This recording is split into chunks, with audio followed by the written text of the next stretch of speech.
the Environment Ministry has banned people from selling cattle and buffaloes for slaughter directly to cattle markets. This has made it very difficult for farmers to sell off their unproductive cattle. How will these actions by the government and fringe groups affect the cattle economy? Banning beef has been high up on the agenda of the BJP-led government, both at the centre and the many states they currently rule. Numerous incidents of violence have been seen over the last 2-3 years. Muhammad Akhlaq was lynched by a mob in Dadri because people believed he consumed beef. The Una violence, where 4 Dalit youth were stripped and beaten for skinning a dead cow. Pehlu Khan was transporting cattle for his dairy farm when he was caught by a mob and killed because they thought he was a cattle smuggler. RSS leader Indresh Kumar recently made this statement. From Prophet Adam to the last prophet, even the Prophet Muhammad's wife Aisha never ate gosht. Meat is a disease, milk is the cure and treatment. Perhaps a closer look at the reality of milk production is needed. Let's take a look at the life cycle of a cow in a dairy farm. A cow lives for 14 years. After about 2 years, it births calves and starts producing milk. For the next 5 years, the milk yields are substantial. This is the most profitable period.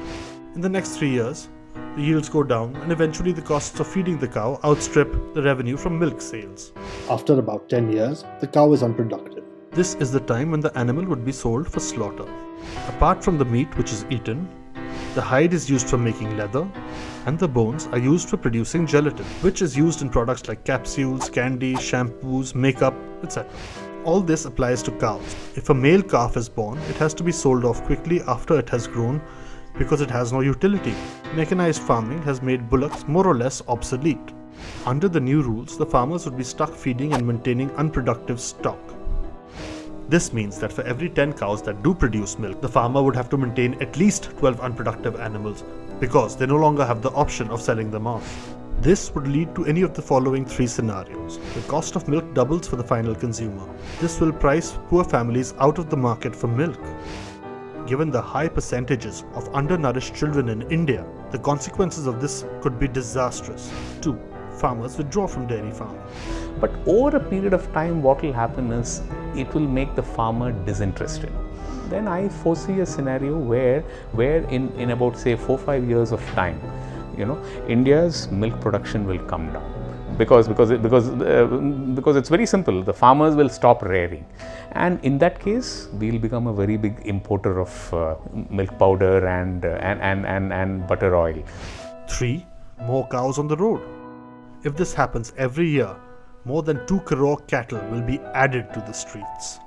The instances of stray animals eating garbage, blocking traffic, and dying on the roads will increase significantly. If the government decides to build gaushalas for these stray cattle, the lowest estimate is 22,000 crore rupees every year just to feed them. The housing, labor, and land required for these projects would be on top. How many schools and hospitals can be set up and run with the same money? Cow is not going to survive in gaushalas. Gaushalas are as artificial as zoos, right? A cow is for the farm, and farm is of the farmer, right? My belief is that 20 years from now, if this policy continues, there will be no cows left in North India.